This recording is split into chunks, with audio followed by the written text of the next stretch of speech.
사랑하는 형제자매 여러분, 하나님의 은혜와 평강이 여러분의 삶에 가득하기를 기도합니다. 우리는 종종 세상의 광대함과 그 안에 담긴 생명의 신비 앞에서 경이로움을 느낍니다. 오늘은 그 신비의 한가운데로 들어가 창조주 하나님의 놀라운 설계와 지혜를 함께 묵상하는 시간을 갖고자 합니다. 오늘의 이야기가 여러분의 마음에 깊은 울림을 준다면 이 은혜로운 지식을 주변 분들과도 함께 나눠주시길 바랍니다. 구독과 좋아요를 통해 이 채널을 응원해 주시는 것은 하나님의 창조 섭리를 더 널리 알리는 귀한 사역에 동참하시는 것과 같습니다. 여러분의 귀한 손길 하나하나에 주님의 이름으로 축복을 더합니다. 자, 그럼 우리가 사랑하는 반려동물, 바로 개에 대한 이야기로 시작해 볼까요? 개의 종류는 참으로 다양합니다.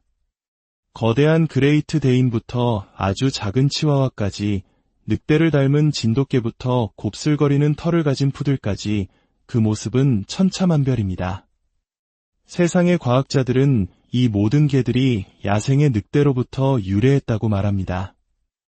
겉보기에는 아주 다른 이 생명체들이 모두 개과라는 하나의 가족이라는 점에는 우리 모두 동의할 것입니다. 그런데 여기서 한 가지 중요한 질문이 생깁니다. 어떻게 늑대와 같은 강인한 조상으로부터 작고 귀여운 푸들이나 몰티즈 같은 품종이 나올 수 있었을까요? 많은 사람들은 이것이 바로 진화의 증거라고 생각합니다. 오랜 시간에 걸쳐 생물이 변화하고 발전하는 과정이라고 말이죠. 하지만 잠시 멈추어 하나님의 창조 원리를 통해 이 현상을 들여다보면 이것은 우리가 흔히 생각하는 진화와는 정반대의 과정임을 깨닫게 됩니다. 바로 정보의 손실을 동반하는 과정이기 때문입니다. 이해를 돕기 위해 푸들을 예로 들어보겠습니다. 푸들은 유전적으로 매우 제한된 정보만을 가지고 있습니다. 만약 푸들이 가진 유전 정보에서 조금이라도 더 정보가 사라진다면 그 종은 더 이상 존재하기 어려울 것입니다. 말하자면 푸들은 개라는 유전자 풀의 가장 끝자락에 위치한 존재와 같습니다. 더 이상 변화할 잠재력이 거의 남아있지 않은 상태인 것이죠. 물론 이 모든 과정에는 죄로 인한 세상의 타락, 즉 돌연변이와 퇴화의 영향도 포함되어 있습니다. 어떤 분들은 이렇게 묻습니다. 하나님께서 푸들을 만드신 것이 아닌가요? 하지만 성경은 하나님께서 모든 것을 창조하셨을 때 보시기에 심히 좋았더라고 기록합니다. 푸들은 사실상 원본이 가졌던 풍성한 유전 정보가 죄로 인해 저주받은 세상 속에서 점차 사라지고 변형된 결과물이라고 설명하는 것이 가장 정확할 것입니다. 그렇다면 우리가 순종견이라고 부르는 품종들은 어떻게 만들어지는 걸까요? 그 과정은 이렇습니다. 우리는 개의 특정 형질, 예를 들어 납작한 코를 가진 개들을 발견하면 그 개들끼리만 교배시킵니다. 그리고 긴 코를 만들 수 있는 유전 정보는 의도적으로 계속해서 배제합니다. 이 과정에서 우리는 다양한 가능성을 가진 유전 정보들을 인위적으로 제거하고 있는 것입니다.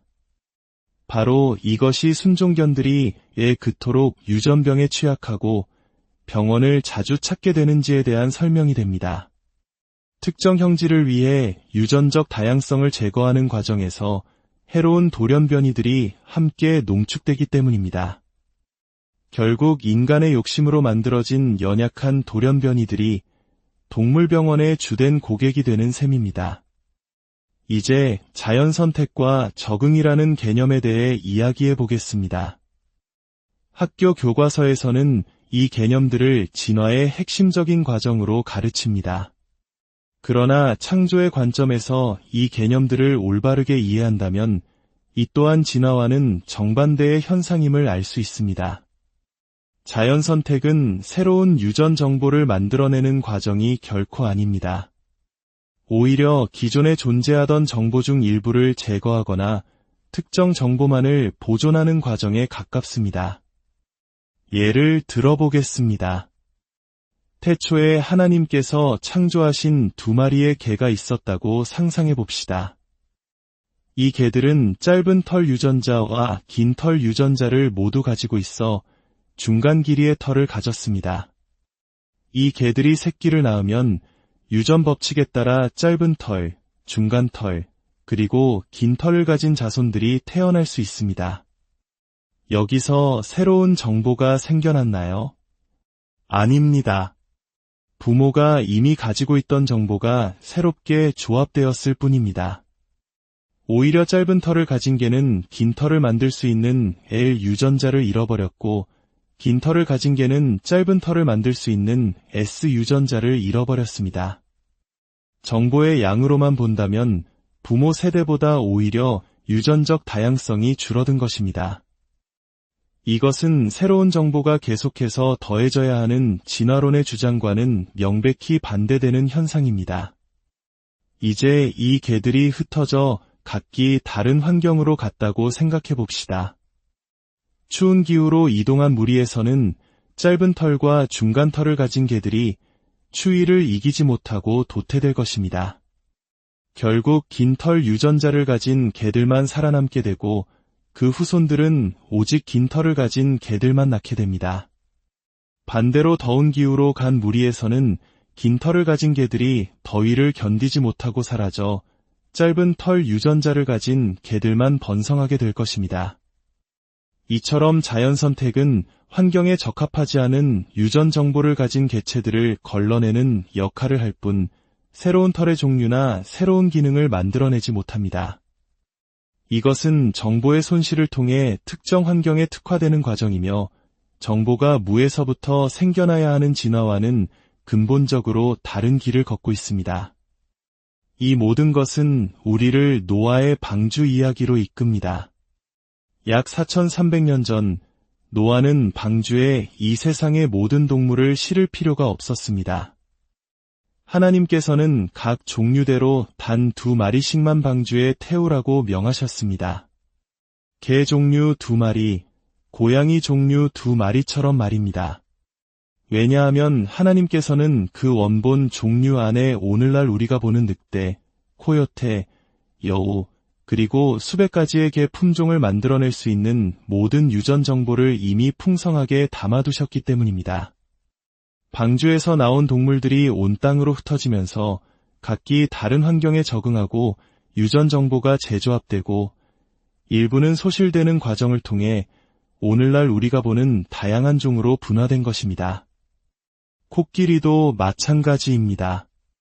노아는 맘모스, 마스토돈, 아프리카 코끼리, 아시아 코끼리를 모두 실을 필요 없이 그 모든 다양성을 품고 있는 코끼리 종류 단 2마리만 있으면 충분했습니다. 이 얼마나 놀랍고 효율적인 하나님의 설계입니까? 우리는 때로 세상의 교육 속에서 창조주를 배제한 채 모든 것을 설명하려는 시도에 너무나 익숙해져 있습니다. 그것이 마치 과학적인 사고방식인 것처럼 세뇌되어 왔을지도 모릅니다. 하지만 오늘 우리가 함께 살펴본 것처럼 하나님의 말씀을 기준으로 세상을 바라볼 때 비로소 모든 것이 제자리를 찾고 명확하게 이해되기 시작합니다. 우리가 자연에서 관찰하는 변화와 다양성은 무기물에서 사람으로 변했다는 거대한 진화의 증거가 아닙니다. 그것은 태초에 하나님께서 각 종류 안에 심어두신 놀라운 유전 정보의 잠재력이 시간 속에서 펼쳐지고 때로는 나뉘고 때로는 잃어버리면서 나타나는 역사적인 과정의 반영일 뿐입니다. 오늘 이 시간이 여러분의 믿음을 더욱 굳건하게 하고 우리를 지으신 하나님의 위대한 창조 섭리를 다시 한번 깨닫는 귀한 계기가 되었기를 소망합니다. 여러분의 모든 걸음 위에 주님의 인도하심과 지혜와 축복이 항상 함께 하시기를 간절히 기도합니다.